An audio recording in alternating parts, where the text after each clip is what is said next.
राज्यपाल कलराज मिश्र ने रूप रजत विहार में वाचनालय अतिथि गृह का किया उद्घाटन। राज्यपाल कलराज मिश्र ने कहा कि भारतीय संस्कृति और समाज में गुरु और गाय का स्थान अत्यंत महत्वपूर्ण है। गाय भारतीय संस्कृति में पूजनीय है। भारत में हमारे भगवान श्री कृष्ण और भगवान शंकर ने नंदनी और नंदी को महत्व दिया है, जिसमें इन गौवंश को अहम स्थान दिया गया है। राज्यपाल शनिवार को पाली में रूप रजत विहार में रूप रजत विशिष्ट अतिथि गृह व वाचनालय का उद्घाटन अवसर पर आयोजित समारोह को संबोधित कर रहे थे। इस अवसर पर उन्होंने कहा कि सभी जीवों के कल्याण में मानव मात्र का कल्याण निहित है। उन्होंने उपस्थित आमजन को संबोधित करते हुए कहा कि संत महात्माओं के चिंतन को आगे बढ़ाएं और उनके सेवा संकल्पों से समाज को लाभान्वित करें। उन्होंने कहा कि वैदिक काल से गौमाता सनातन संस्कृति का महत्वपूर्ण अंग रही है। गाय में गुणों की कोई सीमा नहीं होती है। प्राचीन काल में गुरुकुल में शिक्षार्थियों को गाय को गौ माता के रूप में ही बताया जाता था। भगवान श्री कृष्णा भी स्वयं को गोपालक कहते थे। उन्होंने कहा कि गाय का रोम रोम दो देव तुल्य है, इसलिए गौ पूजा सर्वदेव पूजा है। जहां गोवर्धन संरक्षण के लिए दान दिया जाता है वह समाज उन्नति और प्रगति को प्राप्त करता है, और जो व्यक्ति सेवा भाव में होता है वह कभी हिंसा नहीं कर सकता। उन्होंने कहा कि मनुष्य बनने का अर्थ मानवीय मूल्यों से ओतप्रोत व्यक्तित्व है। मिश्र ने कहा कि सभी जीवों के कल्याण में मानव मात्र का कल्याण निहित है, यही सनातन है। उन्होंने सभा में उपस्थित भामाशाहों की तारीफ करते हुए कहा कि आप सभी का योगदान समाज में अनुकरणीय है। हम सभी मिलकर भारत को शिखर बनाने का संकल्प ले, यही आह्वान करता हूं। संविधान की प्रस्तावना व मूल कर्तव्यों का वाचन किया। उन्होंने कार्यक्रम में संविधान की प्रस्तावना और मूल कर्तव्यों का वाचन किया तथा उपस्थित भामाशाहों को सम्मानित भी किया। हेलीपैड पर जनप्रतिनिधियों व अधिकारियों ने किया अगवानी व स्वागत। इससे पहले पाली आगमन पर राज्यपाल कलराज मिश्र को हेलीपैड पर गार्ड ऑफ ऑनर दिया व जनप्रतिनिधियों व अधिकारियों ने स्वागत व अगवानी की।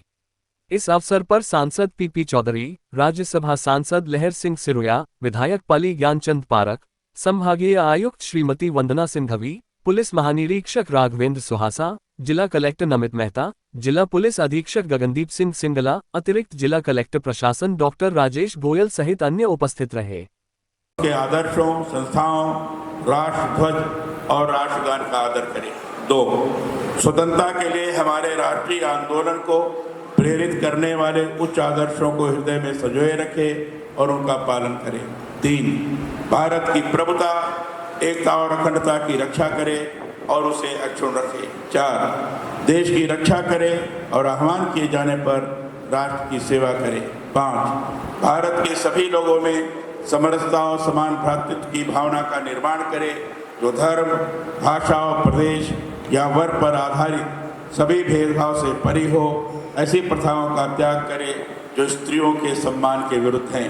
6. हमारी सामाजिक संस्कृति की गौरवशाली परंपरा का महत्व समझे और उसका परिरक्षण करें। 7. प्राकृतिक पर्यावरण की, जिसके अंतर्गत वन, झील, नदी और वन्य जीव हैं, रक्षा करें और उसका संवर्धन करें तथा प्राणी मात्र के प्रति दया भाव रखें। 8. वैज्ञानिक दृष्टिकोण, मानववाद और ज्ञानार्जन तथा सुधार की भावना का विकास करें। 9. सार्वजनिक संपत्ति को सुरक्षित रखें और हिंसा से दूर रहे। 10. व्यक्तिगत और सामूहिक गतिविधियों के सभी क्षेत्रों में उत्कर्ष की ओर बढ़ने का सतत प्रयास करें, जिससे राष्ट्र निरंतर बढ़ते हुए प्रयत्न और उपलब्धि की नई ऊंचाइयों को छू ले। 11. जो माता पिता या संरक्षक हो वह 6 से 14 वर्ष के बीच की आयु के यथास्थिति अपने बच्चे अथवा प्रतिपाल्य को शिक्षा प्राप्त करने के अवसर प्रदान करेगा। धन्यवाद।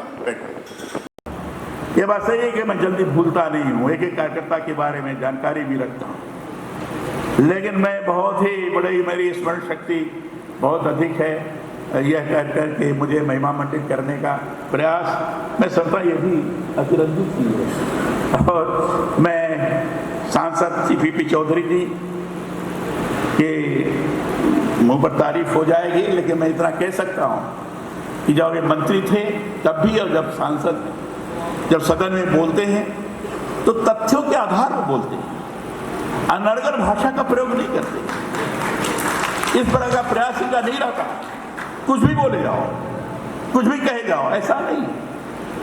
पूर्ण अध्ययन के साथ तथ्यपरक बात को सदन के अंदर रखकर स्वाभाविक रूप से लोगों को प्रभावित करने का कार्य करते हैं। और अपने क्षेत्र के विकास के लिए लगातार चिंतित रहते हैं। और जो भी संबंधित मंत्रालय है उस मंत्रालय के मंत्री से संबंध बनाकर किस ढंग से क्षेत्र के विकास के क्रम में हम अपना स्थान बनाएं, एक अच्छी स्थिति का निर्माण करें, हमेशा ये चिंतन करते रहते हैं। मैं इनके प्रति शुभकामना व्यक्त करता हूँ। हमारे ज्ञानचंद जी पारक, इन्होंने भी अभिनंदन किया, इन्होंने भी स्वागत किया। ज्ञानचंद पारक बड़े ही बुद्धिमान हैं, योग्य हैं और अपने वाणी से लोगों को प्रसन्न करने में सक्षम हैं। और इसलिए देखा होगा आपने कि इनको जो भी